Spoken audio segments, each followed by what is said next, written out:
रात का समय था। फूलपुर गांव में चारों तरफ शांति छाई थी। इसी समय अंधेरे में एक साया अपने हाथ में लालटेन लिए हुए जल्दी जल्दी कहीं चला जा रहा था।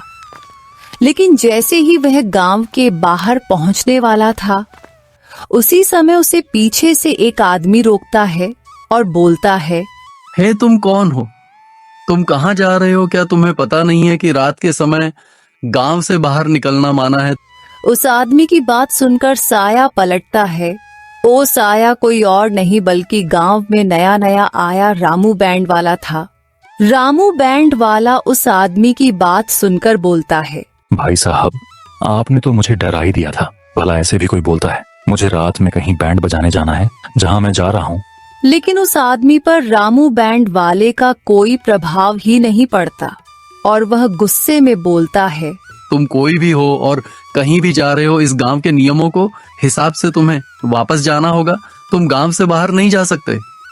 रामू अपने से ज्यादा ताकतवर आदमी को देखकर घबरा जाता है और वापस लौटने में ही समझदारी समझता है।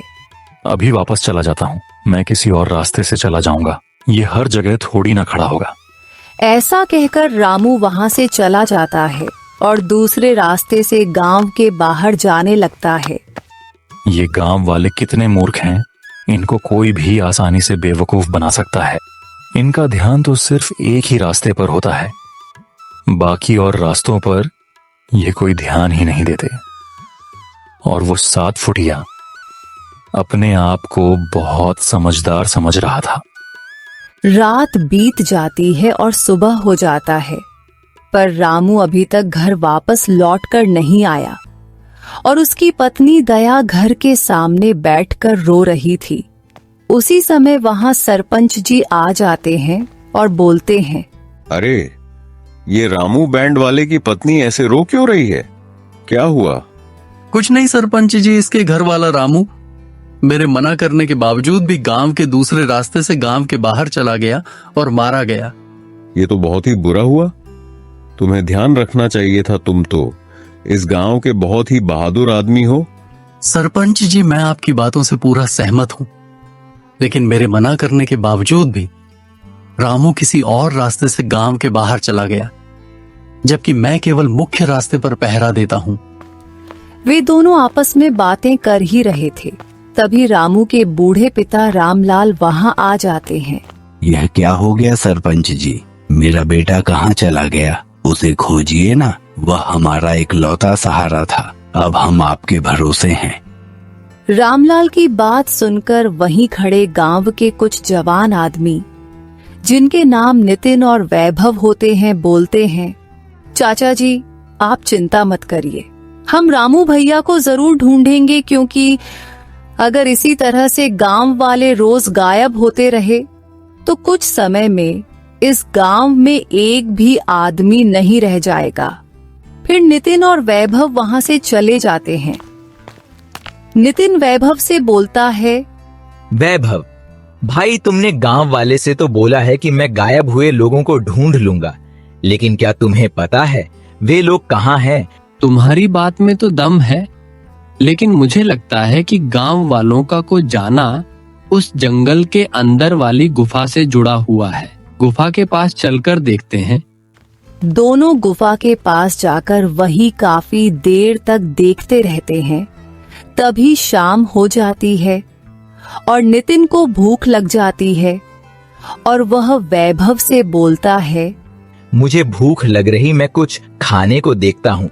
अगर तुझे डर लग रहा है तो तू भी मेरे साथ आ सकता है।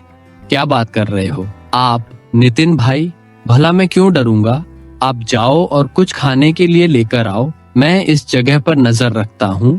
फिर नितिन वहां से चला जाता है और वैभव उसी जगह पर खड़े होकर उसका इंतजार करने लग जाता है। तभी वहां पर बारिश होने लगती है और डरावनी आवाज आने लगती है। अरे बाप रे, अचानक से बारिश कैसे होने लग गई? और ये डरावनी आवाज है, कहाँ से आ रही है? कहीं यहाँ आसपास कोई जंगली जानवर तो नहीं है? मैं थोड़ा बगल में खड़ा हो जाता हूँ। इतना कहकर वैभव पीछे की तरफ जाकर खड़ा हो जाता है। तभी उस गुफा में से भूत निकलता है और वह वैभव से बोलता है, भाग जाओ वरना मारे जाओगे। वैभव डर जाता है।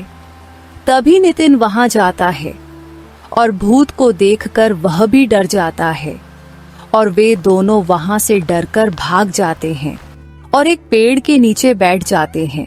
तभी उसी समय वहां पर एक साधु आते हैं। साधु नितिन को देखकर बोलते हैं, क्या हुआ बेटा, तुम दोनों इतने उदास और परेशान कैसे बैठे? क्या हुआ, कोई समस्या है क्या? बाबा, आप यहाँ से जाओ। आप मेरी समस्या को नहीं सुलझा सकते। मेरे पास आपको देने के लिए कुछ भी नहीं है। बेटा, वैसे भी तू हम जैसे साधु को क्या ही दे देगा। हम तो साधु ही इसलिए बनते हैं कि हम इस दुनिया की सेवा कर सके। चल तू बता अपनी समस्या, शायद मैं तेरी कुछ मदद कर सकूं। नितिन और वैभव को उस साधु की बातों में सच्चाई दिखती है और वे उस साधु से रात को घटी सारी घटना के बारे में बताते हैं।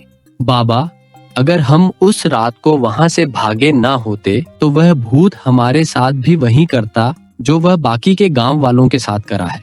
हमने रामू के पिता रामलाल को वचन दिया है कि हम रामू को जरूर ढूंढ कर लाएंगे। अब हम गांव वालों को क्या मुंह दिखाएंगे? परेशान मत हो बेटा, इन सभी चीजों के पीछे जरूर कोई वजह है। क्या वजह है बाबा जी? तुम दोनों मुझे काफी सच्चे लग रहे हो। तुम दोनों ही उस भूत का मुकाबला कर सकते हो और अपने खोए हुए गांव वालों को बचा सकते हो।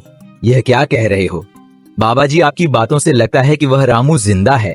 हाँ, यह सच है कि तुम्हारे खोए हुए गांव वाले जिंदा और वे इस भूत के चंगुल में, लेकिन वह ज्यादा दिन जिंदा नहीं रहेंगे, क्योंकि आने वाली अमावस्या की रात को वह भूत उन सब केओ मार देगा, क्योंकि उसे लगता है कि वह 100 आदमियों की बलि देकर अमर हो जाएगा। लेकिन बाबा जी, हम उसे भूत का सामना कैसे करेंगे? तुम दोनों मिलकर उस भूत का कुछ नहीं कर सकते। तुम्हें इसके लिए सभी गांव वालों की मदद लेनी पड़ेगी। तब नितिन और वैभव साधु जी की आज्ञा लेकर गांव की ओर चल देते हैं। गांव पहुंचकर नितिन ये सारी घटना सरपंच जी को बताया।